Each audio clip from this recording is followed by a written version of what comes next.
Capital ఇన్కంలో మన శ్రీకాకుళం జిల్లా చివరి స్థానంలో ఉంది. మేము అభివృద్ధి చేద్దాం అనుకుంటున్నా సరే అడ్డుకుంటున్నాడు. ఎయిర్పోర్ట్ తెద్దామంటే జెండాలు పట్టుకుని వచ్చేసారు. రైతు ఎలా ముందుకెళ్తామని చెప్పి జిల్లా మంత్రి అచ్చినాడు. ఏ విధంగా చూస్తారు అసలు ఏంటి? ముందుగా నేను ఒక మాట చెప్పాలి అచ్చెన్నాయుడు గారికి. అచ్చెన్నాయుడు గారు సుమారుగా ఓ 2-3 దశాబ్దాలుగా ఆయన రాజకీయాల్లో ఉన్నారు. ఆయన ఎమ్మెల్యేగా ఓ 2-3 సార్లు పనిచేసినారు, మంత్రిగా 2 సార్లు పనిచేశారు. మరి అలాగే అచ్చెన్నాయుడు గారి సోదరుడు క్రీస్తేషులు ఎర్రంనాయుడు గారు ఆయన ఒక 3-4 దశాబ్దాలుగా రాజకీయాల్లో కొనసాగారు. కేంద్ర మంత్రిగా కూడా ఆయన పనిచేశారు. మరి ఇప్పుడు ఆయన తనయుడు రామ్మోహన్ నాయుడు గారు ఇప్పుడు కేంద్ర మంత్రిగా ఉన్నారు. అంటే 3 దశాబ్దాల 4 దశాబ్దాల కాలం జిల్లాను రాజకీయం చేసి మీరు జిల్లాలో పెద్దరికం చేసి ఈరోజు శ్రీకాకుళం జిల్లా పెర్ క్యాపిటా ఇన్కంలో రాష్ట్రంలోనే అట్టడుగు స్థాయిలో ఉంది అని మీ నాయకుడు చంద్రబాబు నాయుడు గారు చెప్పారు. అంటే మీ 3-4 దశాబ్దాల రాజకీయ కాలంలో ఈ రాష్ట్రానికి మీరు చేసింది 0 అని, ఈ జిల్లాకి 0 అని ముందుగా మనం గమనించాలి. ఇది నేను ఖచ్చితంగా చాలా స్టబన్గా నేను చెప్తా ఉన్నాను. రాజశేఖర రెడ్డి గారి హయాంలో, అప్పటి కాంగ్రెస్ ప్రభుత్వ హయాంలో మేజర్ ప్రోగ్రామ్స్ అన్నీ కూడా ఇక్కడ ఇంప్లిమెంట్ అయ్యాయి. వంశధార స్టేజ్ 2 ఫేజ్ 2 కావచ్చు, ఓ మెడికల్ కాలేజ్ కావచ్చు, ఓ యూనివర్సిటీ కావచ్చు, ఓ రోడ్ల విస్తరణ, ఇంకోటి ఎనీథింగ్ ఆ టైంలో అయినటువంటిది. అంతకుముందు పూర్వకాలంలో అప్పుడు చేసినటువంటి, మరి మీ 4 దశాబ్దాల రాజకీయ కాలంలో మీరు చేసింది ఏంటో మీరు చెప్పాలా. మరి అలాగే మొన్న మాకు వచ్చినటువంటి 5 ఏళ్ల కాలం మేము ప్రజలను ఒప్పించి ప్రభుత్వం మీద భారం తగ్గించి ఎక్కడ ఎలాంటి అన్రెస్ట్ లేకుండా బ్రహ్మాండమైనటువంటి పోర్టు, మూలపేట పోర్టు ఇంప్లిమెంట్ చేస్తాం, గ్రౌండ్ చేయించాం మేము. మరి మేము గ్రౌండ్ చేయించగలగాలేంది, మీరెందుకు ఏ ప్రాజెక్ట్ కూడా గ్రౌండ్ చేయలేకపోతా ఉన్నారు? మీరు ఎవరి మీద పడిపోతే అవదు అచ్చెన్నాయుడు గారు, ఇది మీరు గమనించుకోవాలి. మీరు అవలంబించే పద్ధతులు సక్రమంగా లేవు కాబట్టే మీరు ఏ ప్రాజెక్టును కూడా గ్రౌండ్ చేసుకోలేకపోతా ఉన్నారు. ఉదాహరణకి శ్రీకాకుళం జిల్లాలో ఎయిర్పోర్ట్ కట్టాలి అని అనుకుంటున్నారు అనుకుందాం.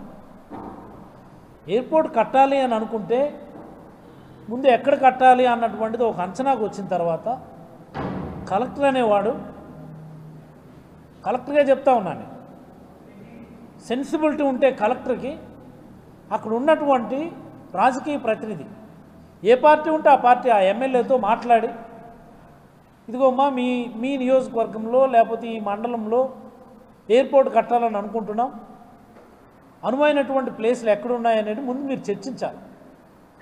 అక్కడ ప్రజల ఆకాంక్షలు, ప్రజల యొక్క ఆలోచనలు, అక్కడ ఉన్నటువంటి రాజకీయ ప్రతినిధులకి ఒక అవగాహన ఉంటుంది. మీకు ఎవరికైనా బేసిక్ సెన్స్ ఉన్నదా? ఈ కలెక్టర్ కానీ, ఈ రాష్ట్ర మంత్రి కానీ, ఈ కేంద్ర మంత్రికి కానీ, ఈ ఎమ్మెల్యేలకు కానీ మీరు తిన్నగా తీసుకొచ్చి మీకు చిన్న లాజిక్ మీకు చూపిస్తానండి. If you observe the Google maps, మీరు ఒకసారి అబ్జర్వ్ చేస్తే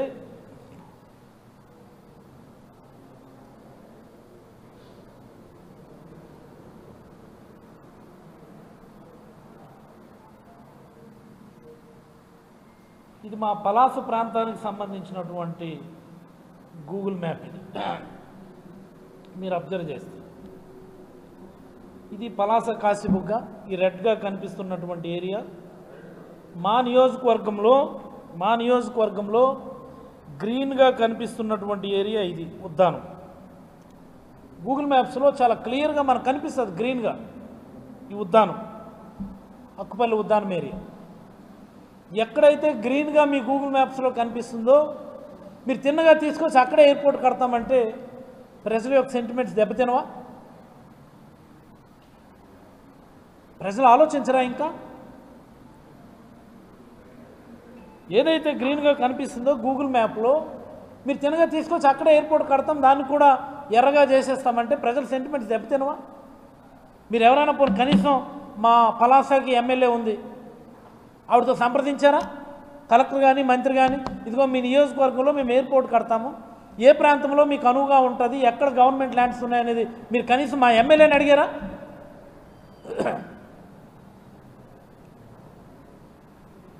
ఎలా మీరు గ్రౌండ్ చేస్తారు ఒక ప్రాజెక్ట్ని?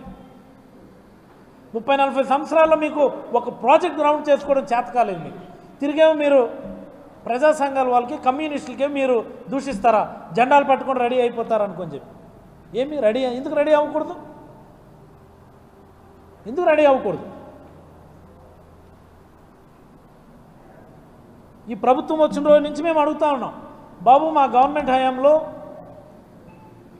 పెట్రోకెమికల్ అండ్ రిఫైనరీ కాంప్లెక్స్ కోసమే కేంద్ర ప్రభుత్వాన్ని చాలాసార్లు అడిగాము, కేంద్ర ప్రభుత్వం మంజూరు చేసింది, ఇప్పుడు అది శాంక్షన్ వచ్చింది, మీకు 9,000 ఎకరాలు 10,000 ఎకరాలు పోర్టుకు అనుసంధానంగా ల్యాండ్ బ్యాంక్ తయారు చేసి పెట్టాము, మీరు అక్కడ పెట్రోకెమికల్ అండ్ రిఫైనరీ కాంప్లెక్స్ పెట్టుకుంటే ఒకే ఒక్క ప్రాజెక్టుతో 30-40 వేల ఉద్యోగాలు మనం సృష్టించగలుగుతామని చెప్పి నెత్తి నేరు కొట్టుకుంటున్నాం. మీరు పట్టించుకున్నారా అచ్చెన్నాయుడు గారు? మీరు ఆలోచన చేశారా రామ్మోహన్ నాయుడు గారు? ఈరోజేమో జెండాలు పట్టుకొని బయలుదేరిపోయింది చెప్పి మీరు దూషిస్తారా? మీకు చేత అవుతుంది, మీకు ఆలోచన లేదు, జిల్లా పైన మీకు ఒక సంకల్పం లేదు. మీకు ఈ జిల్లాని ఇతర జిల్లాలతో పోటీలో నిలపాలని ఎలాంటి చిన్న పిసర డిస్టర్బెన్స్ లేకుండా మేము పోర్ట్ గ్రౌండ్ చేసాం. పోర్ట్ గ్రౌండ్ చేస్తే సంబరం అయిపోయిందా? దాని యాన్సిలియర్ ఇండస్ట్రీస్ అవన్నీ తేవాలి కదా, రావాలి కదా. ఒక్క ఇండస్ట్రీని మీరు ఈ జిల్లాకు తీసుకురాగలుగుతున్నారా? ఎయిర్పోర్ట్ కట్టేస్తే ఎయిర్పోర్ట్ కడితే అభివృద్ధి అయిపోద్దా? రాజమండ్రిలో ఎయిర్పోర్ట్ ఉంది, రాజమండ్రి అభివృద్ధి చెందడం వల్ల ఎయిర్పోర్ట్ వచ్చిందా, లేకపోతే అక్కడ ఎయిర్పోర్ట్ వల్ల రాజమండ్రి అభివృద్ధి చెందిందా? I'm just asking the question. Kadapa అభివృద్ధి చెందడం వల్ల అక్కడ ఎయిర్పోర్ట్ వచ్చిందా, లేకపోతే ఎయిర్పోర్ట్ వల్ల కడప అభివృద్ధి చెందిందా? కర్నూలు, తిరుపతి, ఎయిర్పోర్ట్ అనేది అవసరం వచ్చినప్పుడు ఎయిర్పోర్ట్ కట్టడమో పద్ధతి. ఎయిర్పోర్ట్ కట్టి ప్రాంతాన్ని అభివృద్ధి చేస్తామంటే ఇలా మాకు పక్కనే బెరంపూర్ ఉంది, అక్కడ కూడా ఎయిర్పోర్ట్ ఉంది మాకు, అక్కడికి ఏ విమానాలు రావట్లే, వైజాగ్కే విమానాలు రావడం లేదని గొడవ చేస్తున్నారు.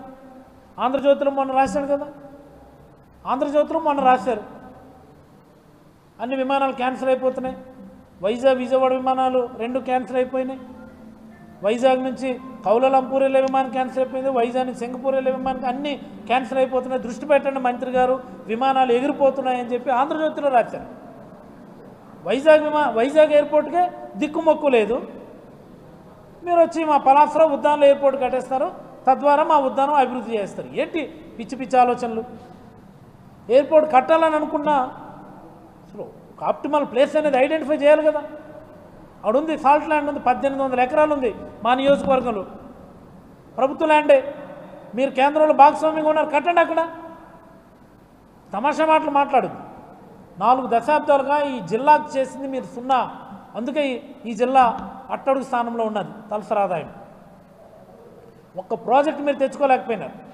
ఈరోజు ఎవరినో దూషించడం అనేది మీ చేతకానితనమని నేనైతే అచ్చెన్నాయుడు గారికి తెలియజేయదలుచుకున్నాను.